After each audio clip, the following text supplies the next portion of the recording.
Hello, hello, hello, everybody. Welcome back to Susie L. McMahon's Virtual Book Club. We have a return author featured for the second time, Robert Gwaltney. Robert, go ahead and say hi because this is on speaker view. So go ahead and say hi. Hi, everybody, and thank you for having me, Susie and Francine. You are so welcome. Robert is back with us. We are featuring Sing Down the Moon. Francine is holding it up right now. Robert's holding it up, and I'll do the Vanna White. Francine's joining us tonight to help me as a group expert and helping me with this 30-minute interview we will do today. Robert Gwaltney, welcome back to the virtual book club that I started back in 2020, and we're still going strong as we can be.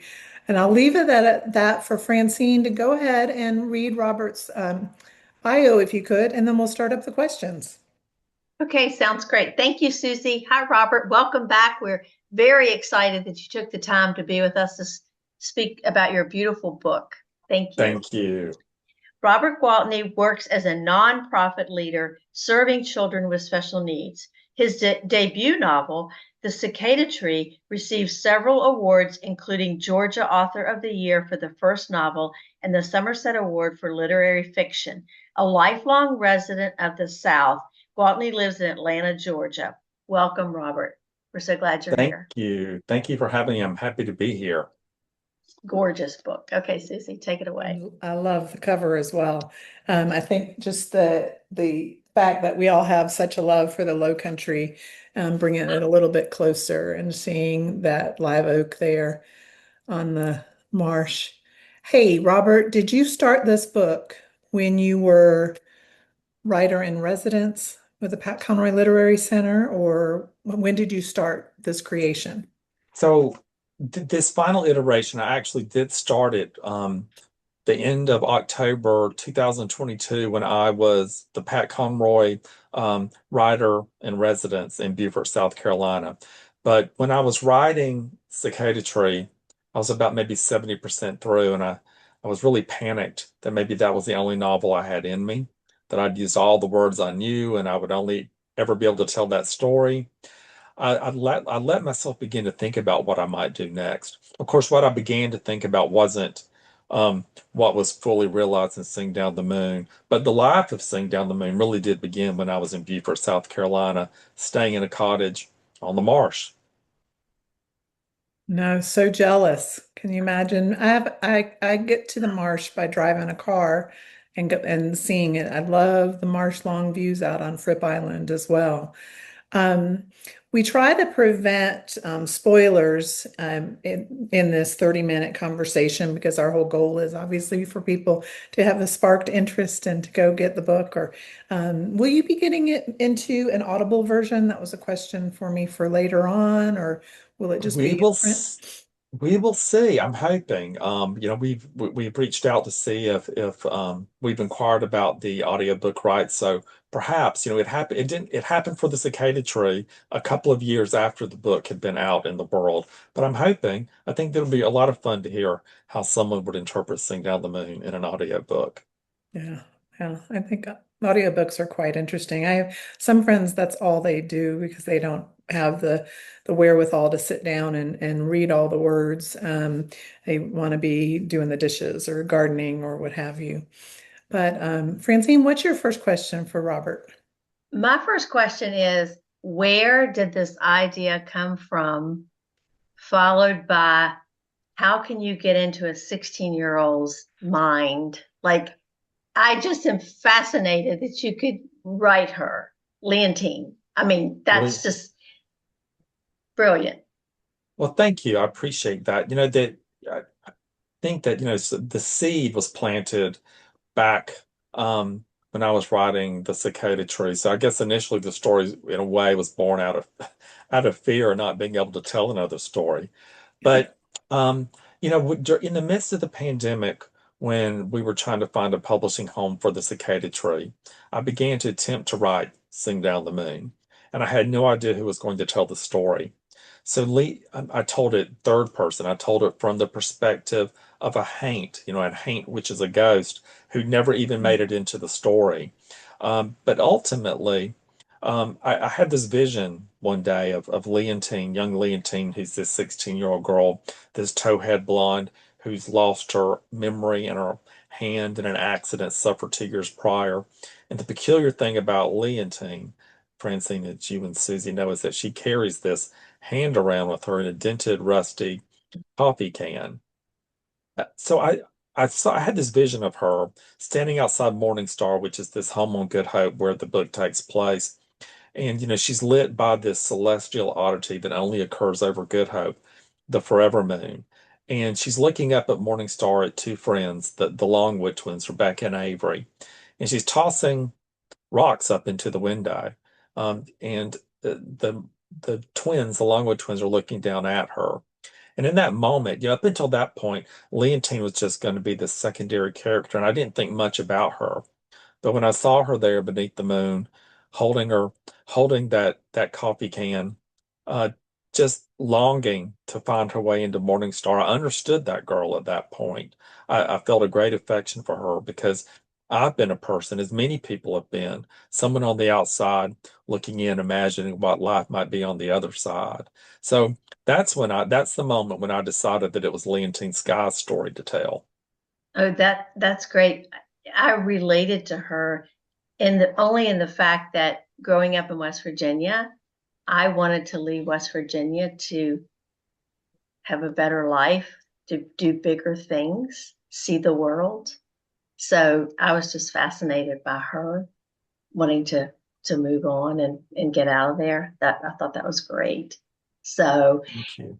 um, Susie, did you have another question? Yeah, I wanted to have you elaborate a bit on the Haints and on the supernatural. Had you known about all of the stories from the Low Country, or did you learn about those when you're writer in residence?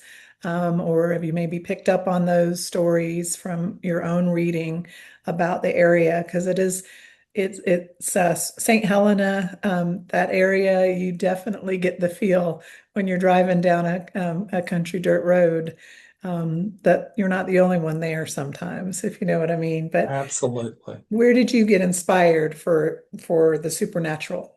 Sure. Well, see, so the South, yeah, I grew up in rural Southwest Georgia, a town called Cairo, and it's spelled like Cairo, Egypt. You'll get corrected if you say it Cairo and not Cairo. But I grew up listening to folklore, and I knew of Hanks. But what I didn't know until some years ago is that that this notion of a haint, a ghost, a mischievous ghost, really is from the Gullah Geechee heritage and the African heritage in folklore, and it made its way into Southern folklore. So I always have had a fascination with Southern folklore and the Haints. I think that it's something that I was fascinated with. I wanted to reimagine what I'd heard a Haint was, and in Sing Down the Moon, my Haints have a corporeal presence on the page. You can see them, and when they're first born, they are that they're like pufferfish, and they swim the air like fish. And the only thing that they're known to say is more, more, more, and they glow this unseemly color of magenta. So I was fascinated with being able to, in the South, where folklore lives right alongside religion, where beauty lives right alongside decay. And so I like that this idea that this fine line between the living and the dead. And thematically, those were things that I just started to explore in the book. Fantastic. Thank you. Mhm. What a wonderful explanation. I had a follow-up question to during the introduction. Cicada Tree had several awards. I believe you were just nominated, or did you just receive a award for Sing Down the Moon? Last Thursday, the IPPY Awards came out, Independent Publisher Awards, which is a prestigious award for novels that come from smaller independent presses and from from University Presses. So Sing Down the Moon just won an Ippy for Best Southeast Fiction. So I'm quite proud of that. And before the book was published, um, in the unedited form, it did receive a Somerset Award for Contemporary and Literary Fiction. Congratulations, Thank Robert. you. Thank you. Congratulations. Yeah, you have more stories than you. I already know that. I hope so. When I you said think earlier you thought you used up all the words, I said, no, Robert, you've got a lot of words in there. Your vocabulary is phenomenal, and so descriptive as well. Speaking of that, would you be willing to read an excerpt to our audience, whoever's listening, from Sing Down the Moon that you would like to share with us? Absolutely. And I think that I had the opportunity to visit Reinhardt University last Thursday and speak to a group of graduating MFA students in the creative writing program. So I think that what I'm going to do is I'm just going to read the beginning of chapter one. We'll just start at the very beginning, and one of the things that I do is really I just sort of drop the reader smack dab into the middle of this peculiar world and hope that they navigate their way through it. So I think this is a good way to give a potential reader a sense of what this story is. Good Hope, a Georgia coastal barrier island, the marsh, chapter one. We are all dead here on Good Hope. The itch of these words, this chitter of memory troubles my tongue. I hurry behind Eulalie, my mama, cradling this rusted coffee can in the crook of my puny no-hand arm, hankering to fire these words into the air like buckshot, to rip loose the past, a clue. My name is Leontine Sky. 14 years I've lived upon this sweet Lord's earth, righteous and blue. Like a psalm, I speak these words to myself, to niggle memory, to trace over the things I remember as true. Good glory, glory, Eulalie sings, making her way to the seraphig that has come loose from a salt-jeweled branch of old Damascus tree and fallen into the marsh. Fine a one as I ever did see, she says, admiring the velvety lilac fruit swole up to the size of a cabbage. The retreating sun casts uncanny embers upon the marsh, upon the lowly fact my Eulalie is naked and shameless as a jaybird. I listen to the cordgrass basket knock against her shin, the clack of her oyster shell necklace keeping time with her chore, keeping time with my frantic heart. My Eulalie has lost her mind, her decency. Pluff mud slithers between Eulalie's toes, riling the stink of rotten eggs, and the remembrance I am 16 years old, not 14, and the plain, awful truth I might never be myself again, that I shall never mend from the tragedy I suffered on Tribulation Day 2 years back, the loss of my memories of the me I was before, and the end of Maribel, my severed hand, resting upon a scrap of old wedding lace, sealed up tight in this here dented coffee can. Inside my pocket, my teensy marsh rabbit stirs. Mind yourself darkly, I say. Damascus bears a gift. Damascus bears anything but gifts, but Eulalie will have no part of me disrespecting that witch of a tree. A tree, no doubt, she loves better than me. You there, tie your wings on, Eulalie says, hurrying me along, and leave that damn mudlark be. Be nice, Eulalie. You will up and hurt sweet baby's feelings. I poke my hand into my pocket, fiddling with and loving on my darkley's ears. Call me by my rightful name, stupid girl. Do you not know who I am? Yes, ma'am, I surely do. Of course I know who she is. Only in this moment she has forgotten herself. We both have forgotten things, Eulalie and me. Tending Damascus has wrung the life from Mama, while Tribulation Day has near abouts knocked all the good sense loose from me. Can you not hear, stupid girl? I asked you a question. Eulalie has turned crueler this last year, fraying into a dreadful thing, a Eulalie I can hardly love. You are Eulalie Sky. You are the great Redeemer. Ain't that something? The great Redeemer, she says. Her bones lament, sounding every bit like the slow chirp of crickets. She stares at me, looks down at her feet gobbled to the ankles in muck, the wide brim of her husk hat stealing her face. And who are you? Here, in the clutch of one of her forgetful spells, I might tell Eulalie lies, tell her she is not my mama, that I am Armageddon, an angel flown down vengeful from the firmament on reaping hook wings, to topple down Damascus tree and chop Eulalie in two. Know this, Damascus will be the death of Eulalie, Damascus will be the death of me. The bittersweet pill I swallow is that without redemption, life as we are accustomed to here on Good Hope would cease to be. No means without it by which to earn our keep. Can I just say that the way you describe things, you have the reader right there on the page, and you just feel like you're right there with them. It's just beautifully written. Thank you. I love this, and I stayed up way, way late a couple of nights reading it because I could not put it down. Oh, thank you. You're welcome. Can you describe your writing process with this book? Do you write start to finish, or did you know the ending? Very early, so story comes to me first, character, then place, Mhm, in mhm, Southern works, place is often a character, and then plot really comes to me. And one of the things that I heard very early on, and I did not know who said it or what it meant, was that first line in the book, "We are all dead here on Good Hope. We're all dead here on Good Hope." And that haunted me. And I thought, well, that will be the first sentence of the book. I don't outline profusely, but I have a sense I live in the story in my head for a very long time. So I have a sense of the beginning, the middle, and the end. This one of the reasons why I don't outline is because I don't want to know everything that's going to happen, because I don't it's really sort of it's a journey, it's a discovery for me. So if I knew everything that's going to happen, I wouldn't want to sit down and write the book. Probably about three chapters in, I knew how I would end the novel. I knew what the last sentence would be. I didn't know how Lee and Team would get there. I really didn't mhm. know what that last sentence meant, but I knew that that's how I would conclude the novel. So I had the beginning, I had the middle, and I had the very end. So for me, it's just learning the character, knowing who she is, knowing what she wants.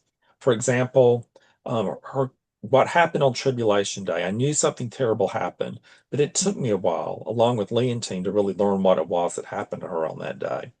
I didn't know why this lovely, peculiar child carried her hand around in a rusted, dented coffee can. Of course, as I made my way through the book, I learned that as well. So for me, it really is discovery as I go, as I write the book.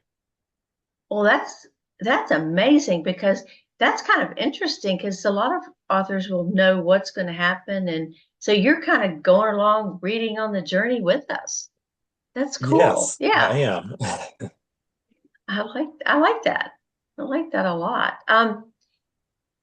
Now, did you choose this beautiful cover? So Mercer University, they do. There's a couple. There's a design firm. Their names are Burt and Burt, and they designed the book covers. And in my contract, they I had the opportunity to provide a couple of inspirational images. And of course, at the end of the day, they're the experts. They choose the book cover. But I was very fortunate. I joke and say I'm scared of two things in life. I'm scared of death and an ugly book cover. So I was, because book covers are so important. Mhm. The last thing I would want to do is to have a beautiful book with an ugly book cover. And luckily, I knew that it would turn out well because Mercer does a beautiful job with their book covers. But I was nervous waiting to get the cover back. And so I gave them a few ideas, a couple of the book covers within their catalog that I loved, a couple of book covers that were favorites of mine, and they did a beautiful job interpreting it. They actually read um, the books. One of the things that I was thrilled about is you see this shadowy blue heron on the book cover. And once you read the book, you'll understand who that is in the book and why she is so shadowy and why she doesn't look up at the forever moon. So I loved the way that they interpreted the book. So they read the book before you all start working on the cover. Do I understand that correctly? That is part of the process. They do read sections Ah, of the book. Well, no wonder they knocked it out of the park. They did. They did a beautiful I job. mean, it's beautiful. I will say, and I don't say this about every book, but if I were walking through a bookstore and I saw this book, as beautiful as this, even if I didn't know you, I would pick this up and say, "Oh, I really want to read that." Thank you. Hmm. I'm proud of it. So you thought that cicada tree was going to be the first and only. Now you have a second, and you haven't used up all your words. Are you working on something now? I am. I started, about a year or so. I'm about a third of the way through a first round of writing, a first draft for a novel. The working title is All the Kingdoms of the World. Um, I've got a little ways to go. I wanted to be done with the first sec. It's going to be a three-part book, three acts. I've done the first act basically, and I finished that the new year. But I knew that I wouldn't be able to write much since this book was getting ready to come out. I would have to prepare to market and go out on book tour. So I'm excited to be able to get back to the writing. But I'm branching out with this new book. I'm telling it from the perspective of a 13-year-old boy named John Mark Alderbranch. My first two books are told from the perspective of the first Cicada Tree, an 11-year-old girl, and then Sing Down the Moon, a 16-year-old girl, Leontine Sky. So I'm excited to tell this story. And this story takes place, sort of a bit of a traveling story. It begins where the boy is born. Um, his journey takes him to this internment camp for boys like him in the Okefenokee Swamp, a place called Bleakwater. And then the very end of the book, he finds his way to the highest elevation in Georgia, the highest elevation in the world, on the top of a mountain called King David's Sorrow. And it's a place he thinks that he'll be allowed to be who he's meant to be, that his talents will be nurtured, but people and places are hardly ever what they seem. Wow, sounds exciting. It sounds like a big project for you as well. It's a big one. Yeah, yeah, to have that many parts, but that keeps you motivated, keeps you going. One question that we always ask, I'm actually taking a little bit of hiatus from featuring authors for the rest of the summer because so many people are so busy with their summer travels and such. So I'm trying to get a really nice list from our authors that we're speaking to of what you're currently reading or what you would recommend for. It doesn't have to be a beach read per se. It can have some meat to it. But what are you reading now, and or what do you recommend for us? Well, let me just pull up what I just finished reading. Well, so I'm reading currently a book that's done really well by a debut novelist here in Georgia. It's called Ibis, Ibis, by Justin Haynes. And I'm really enjoying it. It has elements of magical realism in it. And let's see, I just finished reading Elizabeth Strout's latest novel. And I always get this title wrong. Hang on just a second here. Take your time. Yeah. I read it and I can't even. I mean, I did the audiobook and it's The Things We Never Say by Elizabeth Strout. Yeah. Wonderful. I really enjoy that. Now I'm reading Ibis by Justin Haynes. I did finish The Antidote, which I think is long or shortlisted for the National Book Award by Karen Russell. She wrote Swamplandia. So it's a really good read also. So a question that I have for you, just because on my social media feed, I have lots of book talks, and it's amazing to see how certain people just all of a sudden have these huge followings. And I don't always agree with the way that they're doing things, but they've got the following, right? Um, this one gentleman, he seems to go into a bookstore a lot. And his wife is like, how many books are you buying? And they kind of argue about how many books he's buying and things like that. But what he brought up in Magic Realism was his suggestion was to authors to provide a guide of who these people are. Have you ever considered doing that? Where, so you could say, well, this person is a 16-year-old female, but this is a haint that doesn't really exist, but right this minute. I mean, kind of like a glossary, or do you think, Yeah, What do you think Yeah, about that? well, I think that, I think in hindsight, if I and I love if I could just add one thing to Sing Down the Moon, I do think I would add a character list. Absolutely. And I think that when you get big cast in the world and you're engaging in world building, I think that for the next book, I'll probably do the same thing. I'll probably have a cast list. Mhm. Yeah, I think, I mean, I don't know if it's because of my age, but I think that I agree with him and also with you that that is helpful. Um, and sometimes, like what I took, a few excerpts of a chapter or a section and threw it in chat GPT and said, which one is real and which one is not. And ChatGPT did a good job of it. So not that I'm telling you to use that, but it helped me get on track from when I started reading the novel. So anyway, but I think it was wonderfully written and well deserved on your awards, and I hope they keep coming. And I wish you the best of luck on your next novel, your novel parts. And Francine, did you want to ask the last question and wrap it up today? I wanted to ask, Robert, would you please tell our viewers where they can find you on social media so they can make connections with you? Because, we want everybody to run out and get this book, follow you, and give you lots of love for this book. Well, thank you. Well, you can find me on Facebook and Instagram. You can also visit me at my website at robertlgwaltney.com, and that has the links to my social media as well. Okay. And the only last thing I'm going to say is because I asked you the last time, if you can ever find your way to Richmond, you let me know. I've got a great bookstore, or I'll host you in my home. Thank you. I would love that. Either way would be fine. So Thank you. I know you work full time, so you probably, I'm sure your tour is quite tough being a full-time employee and trying to get all that worked out. So just always keep that in mind if you want to Thank you. I come will do north. that. Absolutely. Yeah. So, and just know how much I loved this book. Thank you. I appreciate that. And I love having you on our show for the second time. And if I'm still kicking, maybe we'll, when you get your next one, maybe we will have you back again. I would love it. I just had a side question. Do you know William Walsh from Reinhardt I did. College? I did. Yeah. Actually, I did. I just saw William Walsh Thursday at Reinhardt University. He Yeah, actually that's invited me to speak to his creative writing program at Reinhardt University. Yeah, it's fun for me to see how I start to learn who's where and who's done what and things like that. So I appreciate you as a writer, as an author, and I appreciate Francine as our reader.